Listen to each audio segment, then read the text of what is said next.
Cool. All right. Well, thank you everyone for attending.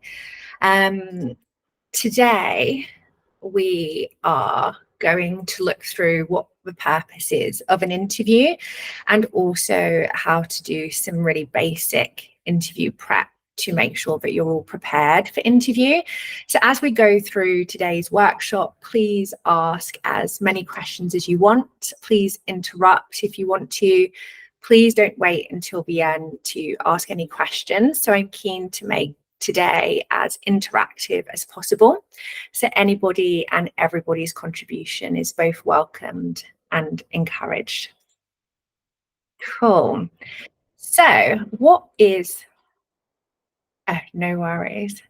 What is the purpose of an interview? So in the broadest sense, interviewing is an exchange of information. And it's really important to note that information exchange in an interview isn't always limited to facts. So oftentimes there's an exchange of meaning, of understanding instead, which can be more significant actually than objective factual statements.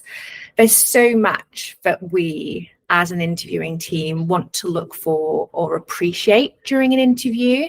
Some of these may include body language. So the first impression a candidate usually makes is how they appear and what body language they're showcasing. So is that candidate neat in an orderly appearance? Are they relaxed but also alert? How is their eye contact? Do they smile? Eye contact can actually feel uncomfortable or impossible for some. So are there other non-verbal cues that can help project confidence or demonstrate an interest in a role that we should be looking out for? As an interviewer, we also maybe want to think about likability. Is the candidate polite? Are they easy to get along with? Are they cooperative? Is the candidate open to new approaches? Do they seem flexible in their thinking? Has the candidate prepared for interview? Are they asking good questions? Are they engaged and asking about the hiring process, the team, the goals at Genie? Can you see their soft skills in action? Do they display empathy, integrity, creativity? What's their passion like? Are they passionate about their work? Can they share enthusiasm about the skills and the talents that they possess? And interviewing actually in a contemporary setting usually takes place in an atmosphere that's filled with a sense of urgency. So the time allocated to an interview is usually really limited. And as a consequence, the interviewer can get so preoccupied with budgeting their time that the content and the purpose of the interview are often really constrained. So today, we're going to look at how to create and get the most out of an interview when we're racing against time. So we'll first focus on interview preparation and then looking at the value of the procedures during the interview. So planning. A lack of adequate planning for an interview is probably the greatest single fault found in studies of the interview process. So all too often, an interviewer will launch into discussion only to find midway through that their preparation is incomplete. So just a moderate amount of pre-planning can really avoid this. So I want you all to start by asking you all to participate in an exercise. So I want you all to imagine that you are about to interview for your dream job. So this is your dream role with your dream employer in your dream location. And I want you to think about that role, the business, and the place, what it looks like. Just visualize that for a couple of moments. Now you have your interview tomorrow at 9 a.m. and this is the first round with a member of the team that you're going to be working in, just to have an informal chat about your experience. And so you're really excited and you're nervous and you're pumped all at the same time. And I want you to think about that team member that you're interviewing with tomorrow. And I'd love for you to take a minute or two just to write down 3 personal attributes that you would love that interviewer to possess or to showcase to get you more excited about or to maintain the level of excitement that you currently feel about that role. And these are completely personal to you. So just take a couple of moments if that's okay.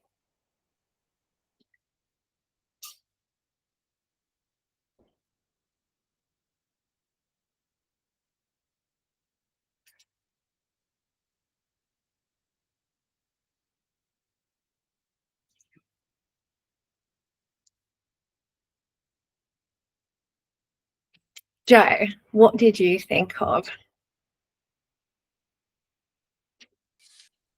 Of myself. Passionate, loyalties, and great collaborator. Why are they important to you?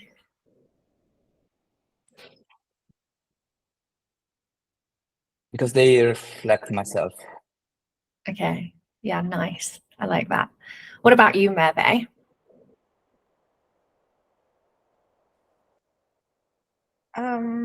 I haven't finished my thinking yet, but like communication is important. Positivity, I guess. I don't know, kind of fun, like sense of humor. Yeah, of course. Like you spend so much time at work, right? Like you don't want to spend your time working with people who you can't have fun with, for sure. So now I want you to think about an interview experience that you've had, maybe that wasn't very nice.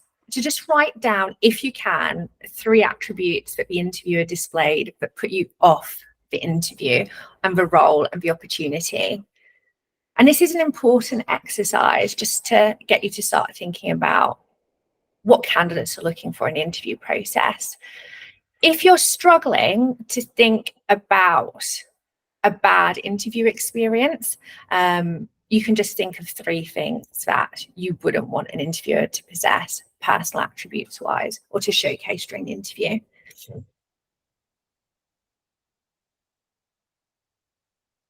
Sorry, something that I didn't like in general.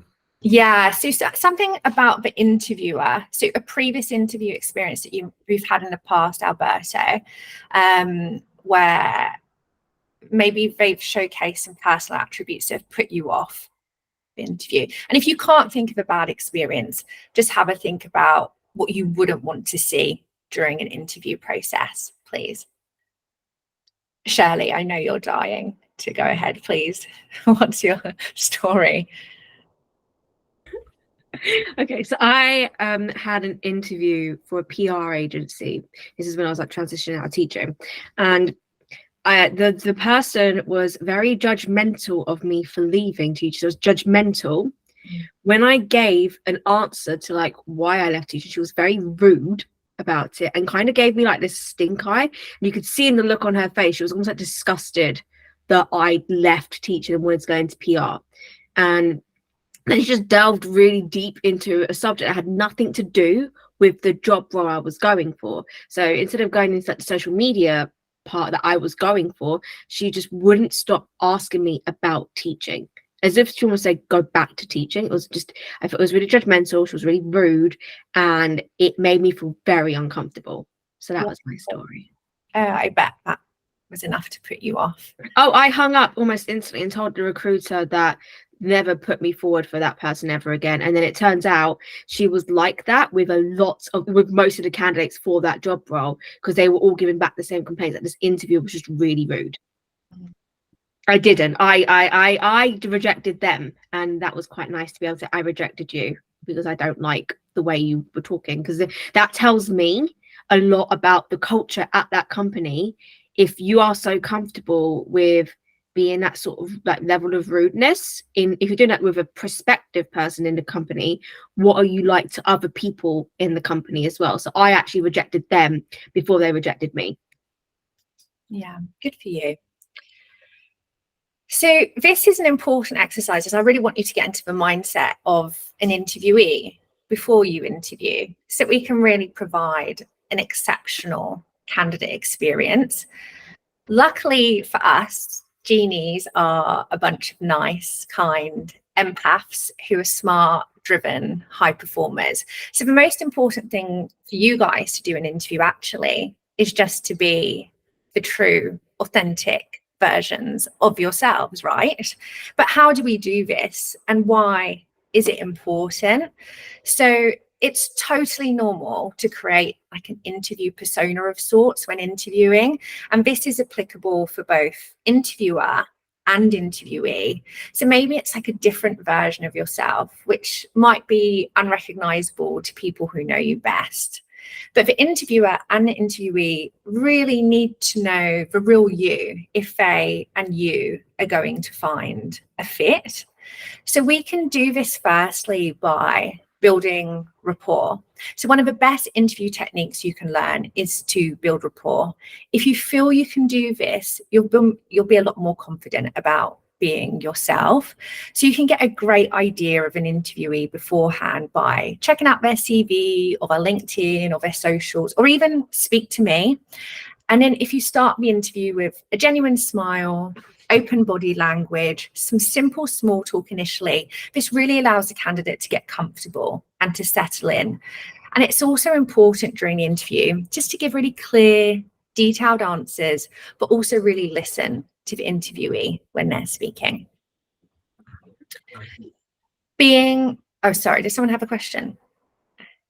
Okay, so being present. So the starting point of being authentic is really to be present during the interview. So really being there. So when asking and answering questions, be sure to look the candidate in the eye. Try not to be distracted by emails, Slack messages. Show enthusiasm, energy in your voice. Face the interviewer rather than facing away from. Sit up straight rather than being slouchy. And then also you really want to be upfront about the interview process in the very beginning. So be transparent about the type of questions you'll be asking and also the type of information that you're seeking. This allows the candidate to be more relaxed and turns the job interview into more of a fluid discussion so that important information can be passed back and forth. Lastly, if it's appropriate, you really want to go beyond the experience listed on the CV and ask questions about the motivations that help shape the individual's background. So you can ask questions about their choice of education, what they liked about past jobs, but also what they learned about themselves from their experience. So really going into their inner journey, not just what's there externally. But lastly, please be you. You don't need to put on a smart shirt or regel your hair or move to a backdrop where you've got like a perfectly manicured flower wall in the background. It's really important just to turn up as you do every day at work. And we're really expecting the same from our candidates as well. And there's no way that candidates are going to be themselves unless we are. When I actually first started recruiting, I'd say about 16 years ago now, and really only up until 2017, when I used to do interviewers, I was instructed by my employers to always wear a suit jacket, and it had to match my trousers or my skirts, like a matching suit. I had to wear a full face of makeup. I wasn't allowed to wear like red nail varnish. I even had to wear high heels during an interview process. We weren't allowed to wear flats. And I think back and just those interviews were so stiff. I wasn't allowed to showcase one small piece of myself. And what an awful experience it made for those poor candidates, where still I'm just forcing square pegs into round holes and mismatching culture fit all the time because I'm never really getting to know anybody. So how can we tell if a candidate is being their true, authentic selves at interview? So there are some really good indicators. The first one is that they can answer surprise questions well. So a good candidate will have researched potential questions related to the job role, and they'll have come up with some really great answers. However, unexpected questions that force them to think on their feet will really show you how they are day to day. So some wild questions are all really great. They're also comfortable talking about their experiences. If a candidate's like guarded, hesitant to share their thoughts about past experiences, it can be an indication that they're not being their true self. Part of this actually also includes whether or not a candidate is capable of openly sharing their flaws and their weaknesses as well. They can also offer in-depth explanations. So really seek in-depth explanations and not answers where possible. So you can try to go in depth into a work-related or personality-related topic that doesn't have a right or wrong answer is usually quite useful. And this gives you a gauge of how comfortable that candidate is talking about it at length. Usually, after an interviewer has doubled down on maybe 5 or 6 questions, candidates who aren't genuine will just start to crack up a little bit. And they get nervous about whether the answers are correct rather than worrying about if they're being truthful. They also don't have an answer for everything. Anything that sounds too good to be true usually is. So some people try to tell you what you want to hear, not their actual experience. And the fact is, nobody is perfect, and real talent will recognize that. So a truly wise person knows that they know nothing. They're always learning, they're always improving, and the latter personality trait is really what we're looking to hire. Does anyone have any questions at this point? Cool. Okay. So for candidate experience, this is a really popular phrase and is actually one of the most important factors for attracting talent. This is because the candidate definition is usually how they feel about your company once they experience your hiring process. And these candidate feelings, whether they're good or bad, influence candidates in their decision to apply to Genie or accept our offer of employment. So a good candidate experience will make candidates feel good about Genie after they see how we treat them. A better candidate experience might make them eager to share their good feelings with others, helping us build up our reputation. And on the other hand, a bad candidate experience will make candidates lose respect for us, both as an employer and as a brand. In short, the candidate experience is really important because we want our reputation as an employer to stand out, especially for those candidates who didn't make the job offer. Now, this is really important. So their experience in the overall selection process will determine whether or not they apply for another job at Genie, but also if they share opportunities with their network. So for example, if we have a really strong pool of candidates and 4 or 5 of them could easily have done the job that we were hiring for, we would want them to reapply with us for other roles, or if that role opens up again in the future. This saves us so much time and so much resources in the evaluation process since we're already familiar with that candidate. So it's really important. Lastly, if they have a poor candidate experience with us, now we've all been there at one time or another, and the relaying of negative feedback is happening more frequently as we move through time. These candidates are going to talk about it with friends, colleagues, peers in their network, and this will impact our employer brand because other strong candidates may decide not to apply for our open roles as a result. So the data backs all of this up. So 42% of candidates will not apply for a position at your company if they've had a bad experience with you, and 1 in 5, so 22%, actively advise their peers to not apply as well. So I've got another exercise I'd like you to partake in. So I want you to go back to thinking about your dream job, your dream employer, that dream location. And I'd like you to write down 5 things you would like to find out when you go to this interview. So these 5 things will comprise what is important to you in an employer. So either 5 things you want confirmation of, or 5 things you want to find out if they offer.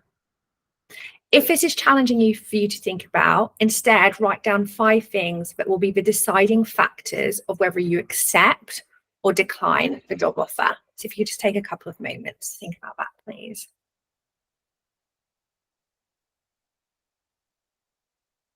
If you can't think of 5, also that's fine.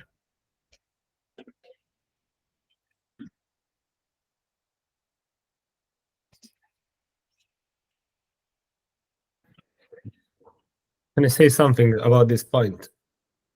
In general, a candidate used to do more than one interview. So it's more like also one company against the other rather than personal preference. And maybe they have something that's one company offer that is more aligned with what the candidate is looking for and the other doesn't, or vice versa. It could be everything. I don't know, working hours, the salary, benefits. Maybe one company has amazing benefits, but the candidate doesn't need. And another company has less benefits, less cool, but exactly what he's looking for. So it's very like difficult to say. Yeah, that's so true. It's this, whilst this is an internal exercise, when you're in the interview process, there's so many other external factors to think about.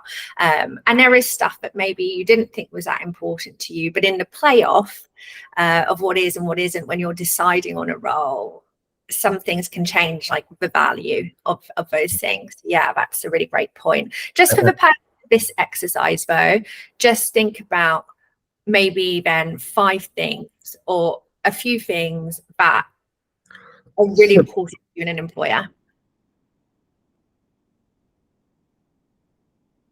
Alex, Den, do you want to give us a couple of your examples? Yeah, sure. A question I tend to ask is, how is the company structured? I think that can be quite revealing.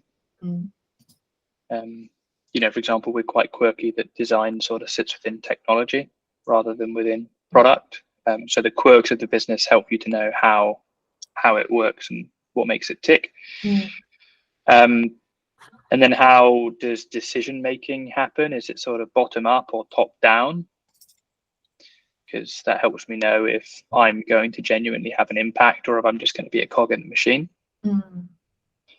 Yeah. And then what Alberto mentioned, I think is bang on. I mean, I would ask about sort of working hours, flexible working, work from home, and then benefits. I'd probably ask about what their sort of maternity, paternity leave policy is, and not, you know, even if I wasn't thinking about having other kids, I think it's a really good litmus test to ask, because the way that they treat people who've just had kids, I think, can be a good example of the other sort of benefits that will be in place. And then I'd ask about pension as well. Is it statutory minimum, or is there higher contributions? Yeah, and then one question that I used to ask is small, medium term view about the company. What are their project? I don't know, in 3 months, 6 months, 10 months, 2 years, something like that. And how react to some challenges, some problems. These are my 2 top questions. What great. Yeah. Yeah, really great choices, guys. So I'm just writing down these notes. Thank you. Thank you for sharing. Okay. So these are the kind of things we can expect candidates in interview to ask us about, right? And it's really important that we can answer these questions. And how many of these questions could you ask if you were interviewing Alberto and Alex? Now, candidates are really interested in asking us questions as much as we're interested in asking about them. And whilst we're assessing them for our roles, they're also assessing if we're the right move for them, right? So before you start interviewing, I just really want you to ask yourself, you know, how well you can answer these questions from people interviewing at Genie. Just so you know, I do field a lot of these type of questions during the first round interview with me, and I try to cover as much as I can, but sometimes I do want to hear it from team members directly and hear about your own personal experience. So do be prepared for any questions like this. So sorry, who was that? That was me. Yeah, sorry, I was just I wondered if you agree that, I suppose I'm thinking later stage, right? So maybe this is a culture interview that I might participate in at Genie. If the person, you know, it's always important to leave time for questions. It's usually questions at the end, but actually it's quite nice to maybe see if they've got a question at the start. Based on what you're saying, I hadn't really thought of that before, you know. But what I'm wondering is, if they don't have any questions, should I see that as a red flag? Yeah, do you know, not necessarily, because you guys will be involved in one part of probably quite a long and rigorous interview process. So when I've met with the candidate in the first round, I tend to cover everything to do with like culture, strategy, structure, benefits, experience, employee experience. So I tend to have covered all of that stuff, and because of that, I tend to field a lot of questions on that. So no, questions that I think you guys would be interested in hearing about, like technical questions, stuff that I cannot field or that I struggle to cover. And so during a technical round of interview, I suppose, candidates who aren't asking questions, especially you guys would feel like obvious or a candidate would want to explore, that would be a red flag. But at cultural round, I think a candidate should come prepared with questions. I think it shows like interest, willing, curiosity about our business and our brand. But it's difficult to get a sense check when you're just one part of the interview process. It's something we've just created hiring syncs. So pre and post interviews will all catch up, and it's something that I think can be discussed in those chats about, you know, how many questions were asked and fielded. But it should be in conjunction with everyone on the interview panel. Did Matteo ask something? Looking AI is difficult during virtual interviews. Yeah, I feel like asking questions at the end has become a cliche nowadays, just for the sake of it. Yeah, I think, you know, you get some candidates who ask really mundane questions and they're just ticking a box. Like they'll ask me a simple question, I'll answer the question, and then they've moved on to the next question. They're not interested in, you know, an in-depth discussion or an exploration of that question or that idea or anything I've spoken about. So I do believe that in some instances it can be like a time-wasting exercise, but in other cases there are some candidates who ask some really great questions around our product, our strategy, and those are totally worthwhile. Like, you know, they really get to know more about our business and really get to compare us to other employers that they're interviewing for at that time. So I think it's really up to the candidate to make of it as they will. And so were you going to say something, Alberto? Did you have your hand up? Yes. Sorry. Just one thing, maybe it could be useful or not, but I prefer during an interview both sides, if you are interviewer or if you are interviewed, to have like a conversation rather than question answer. So I feel more interesting, start to talk, and then maybe the candidate interrupt me and ask a question about what I'm saying. I prefer that this interactive way, and I will evaluate more that rather than, I don't know, spend 5 minutes to say something and then a question, for example, or at the end of the process. But it really depends how do you want to drive the interview. Yeah, absolutely. That's such a nice way to do it. I think every candidate style is totally unique, actually. Do you know, some people might not feel comfortable, you know, partaking in that to and fro, that exchange of information, like a natural discussion. And some people have had really rigid interview experiences and think that's the way it should always be done. But yeah, that's a really nice style, Alberto. So I think Daniele asked you a question. Yeah, mixed. And plus, there were one probably downside, but I don't know. If your candidate doesn't know something, you, as I say, I read somewhere, you cannot know everything. So you have to be like flexible also to move on, rather than stay stick on what you are talking about, or what the candidate doesn't know, because the candidate doesn't know, period. So of course you can work together to see if it's able to find a way to arrive to the right answer. That is a way to collaboration. But there are some times that it's better like to move on in order to not block the candidate to be like, let's say, in a comfortable situation to talk. So, and I experienced a little bit this point on Genie. I didn't answer to something, or answered very badly. So because I was already at the end of, I was working, so I stopped my work, I jumped to the conversation and blah, blah, blah. And you can make a mistake. So, or you can just think in something else. It's very hard, like, to say, okay, let's switch on for an interview, let's switch off, go back to work. And then at that point, I think what I didn't find was this flexibility to understand the situation. Say, okay, let's pause. Maybe we will come back later.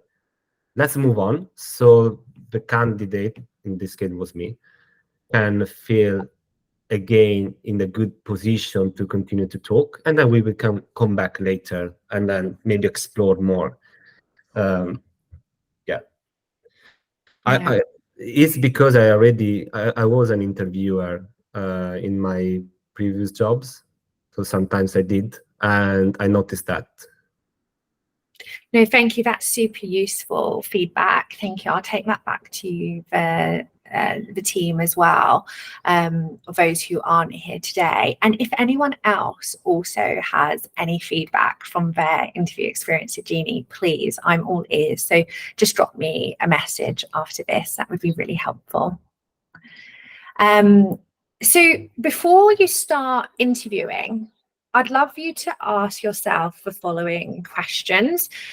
So can you fluently and confidently talk about the company's strategy, its mission, its structure?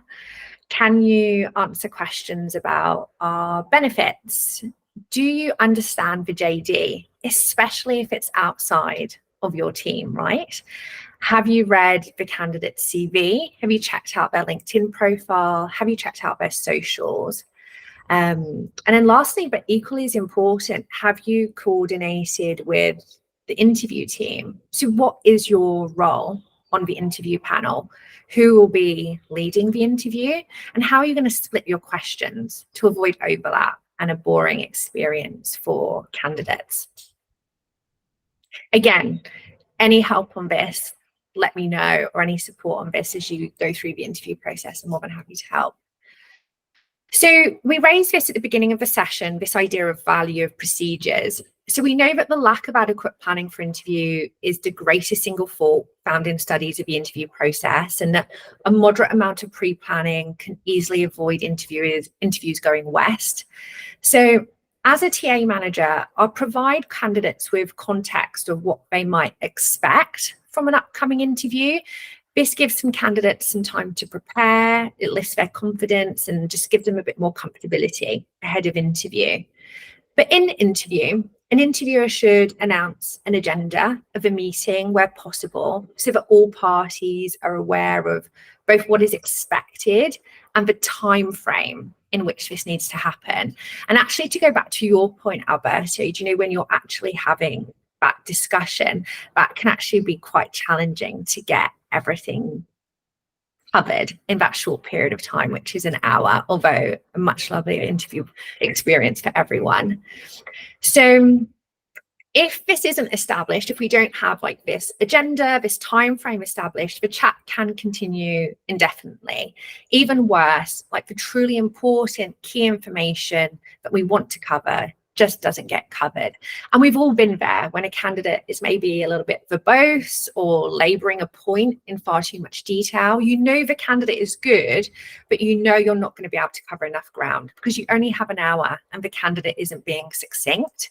So you don't want to like start tapping or looking at your watch or like sitting on the edge of your chair, but you may want to think about guiding the conversation. So it's possible to steer the conversation as an interviewer. Like small inflections of the voice give encouragement. By repeating phrases already expressed, you find the interviewee expanding with details on a relevant issue. Sometimes merely restating the reply allows a time for reflection and quite natural expansion or clarification of a point maybe.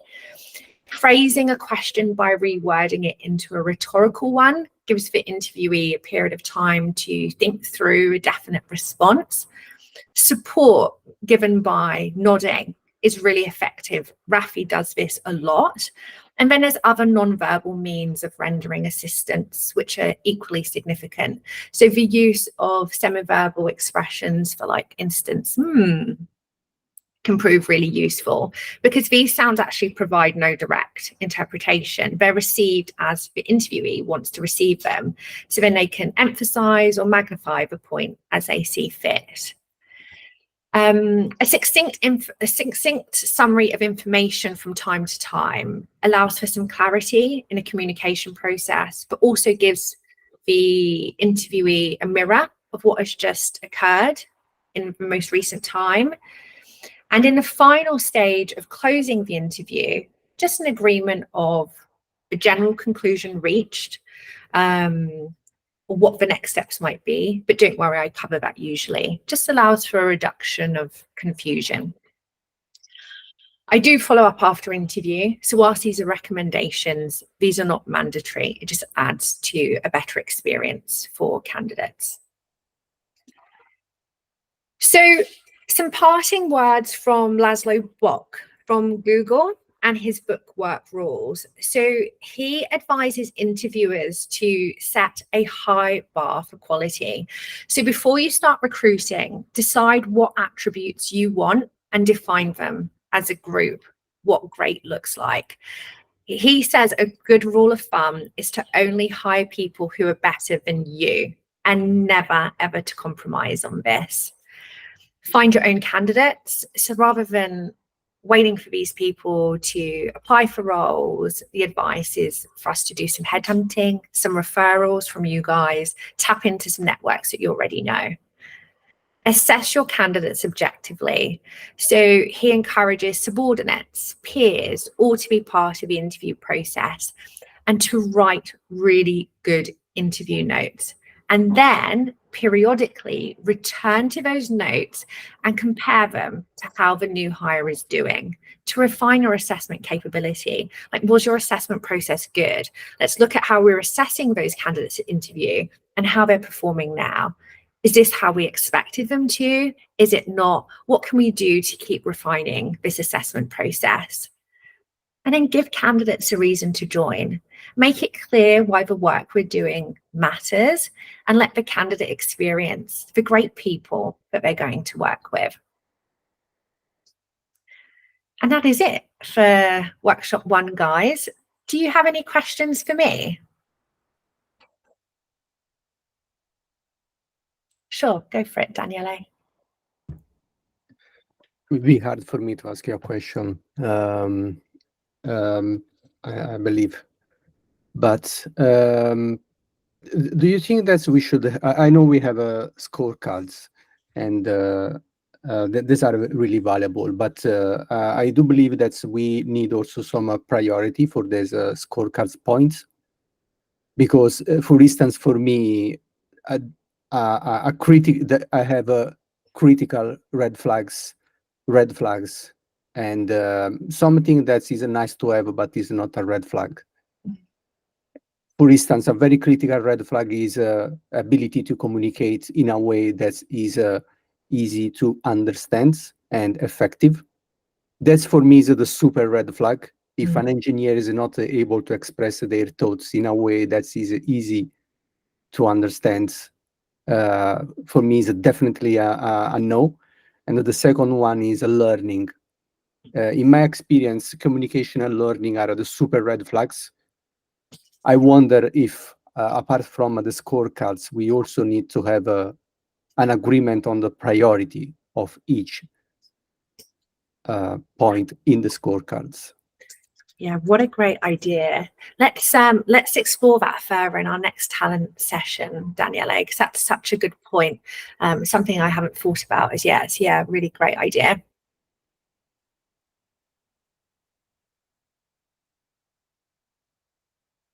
Oh, go for it, Anna.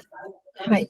So I participated in one of the interviews for the designer, and I feel we kind of knew what we wanted, but I think we never had the conversation of knowing exactly what are the aspects we know for that person. So that might be good, as you said, to have beforehand. Sorry, I just missed the last bit. What you said. You said you didn't have what about the candidate? To know exactly the aspects we are looking for. Okay, yeah, thank you for that. That's really helpful feedback. We'll make sure we cover these in the pre-briefing sessions. Would that have been helpful for you? Yep. Mm-hmm. Okay, thank you, Anna. Matteo? Yeah, just a personal question to you, if I may. I believe, is this your first position in a tech startup in HR? It's my first internal role. So I've recruited through agency work. So I've recruited for startups in the past, but like multiple of them all at the same time, doing odd roles that they're struggling with. So it was my first internal job working for a tech startup. Yeah. Nice. And how is it? And is there anything you have learned at Genie? My gosh, yes. I love it. For one, it's very different from agency recruitment. There's actually a lot more pressure. As an agency recruiter, you don't have to. If I can't find someone, I can't find someone, and that's okay. I move on to the next person who's going to pay us a fee to find somebody, right? Whereas here, I can't say to Daniele, sorry, can't find someone, and find someone else to recruit for. So there's actually a lot of pressure and there's a lot of accountability, and with that, you have to really understand the business that you work for and make sure you're working with them through change that I can understand and communicate externally. And yeah, I've learned so much. I think stuff to do with recruitment. So an understanding of the types of people you recruit for in startups, or at startups, but also, I learned so much from everybody here all the time about everything to do with products, strategy, commercials, the lot. So yeah. Did I answer your question? Okay, cool. Merve, I think you were next. So I had two questions. So at first you suggested look at the candidate, and what does that mean if a candidate is nervous or relaxed? What should we understand by that? And also another question is, so do you mind giving us some example of surprise questions? Oh yeah, cool. So when I spoke about the candidate and how they're presenting themselves, which is our first impression about candidates, whether they look nervous or relaxed, and how they appear, I think you can't tell if a candidate is a great candidate or a terrible candidate by those things. Actually, what I was trying to do is to paint a picture so that you can identify when somebody is being comfortable and being able to be themselves. So if someone is nervous, we probably have a responsibility as an interview panel to make them feel less so. So maybe have a bit of small talk, you know, the rapport I was talking about, maybe a nice big smile, ask them how their day is going, tell them, don't be nervous, you know, there's nothing to feel stressed about. Enjoy this experience with us today, just as much as we're going to enjoy getting to know you. And then, you know, if they're relaxed, it doesn't always mean they are. It might mean they look relaxed, but really we just want to keep an eye on those things so that we can make it a really great experience for our candidates. So it's not really an indicator of the quality or the type of candidate they are, but an indicator for us to tell us how we should react during the interview process, if that makes sense. And then surprise questions. Yeah, so we actually are revamping our cultural stage, which is where we would probably ask those types of questions. Unless the Daniele and the team ask many surprise questions at technical, but so we're introducing questions that have no right or wrong answer. So I think one of them at the moment is, which Rafi introduced actually, was what do you think what role do you think political parties play in modern day war, for instance, and just seeing how and just seeing how the candidate works through that answer and answers, because you know, you think, what's the right answer, what's the wrong answer? We just want your truth and for you to feel comfortable. But if you want to have a look at those questions, Merve, let me know and I'll share some with you so that you can take a look. Daniele? Yeah, I have a question regarding if you have any advice about how to properly identify the candidate behavior, as we now use video calls that makes this process definitely more difficult. I found very easy to do this in person, but it's very difficult to analyze human behavior in a video call because you are like this. So I wonder if instead of having video calls, maybe we have to, if possible, invite the candidate to have a coffee together somewhere in London, if they are in this area, of course. Even more important when we have to hire for an executive position. Yeah, agreed. That's a really great point, because when we do meet candidates for coffee, it's usually post-interview, post-offer and acceptance, which is actually quite a late time to recognize any issues or areas for concerns.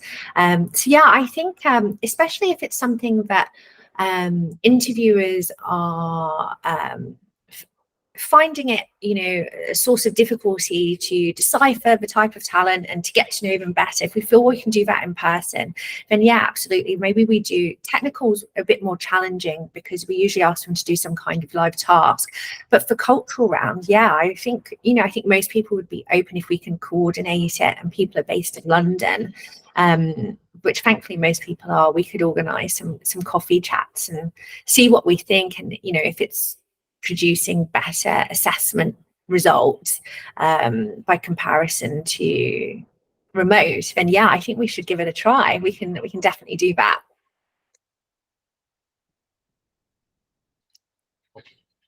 Was that helpful session for you guys today? No, that was a really great session, Char. Really enjoyed it. Great. Oh, that's good to know, Matteo. All right, well, thank you so much for everyone attending. The next session will be in a couple of weeks. I'll give you an idea of what the content of that will be closer to the time. But if you guys have any other questions or any feedback, please send it my way today, especially about the interview process that you guys are partaking in at Genie. And thank you so much. Have a great day and a good weekend. Thanks a lot, Char. Bye. Thank you very much. Bye.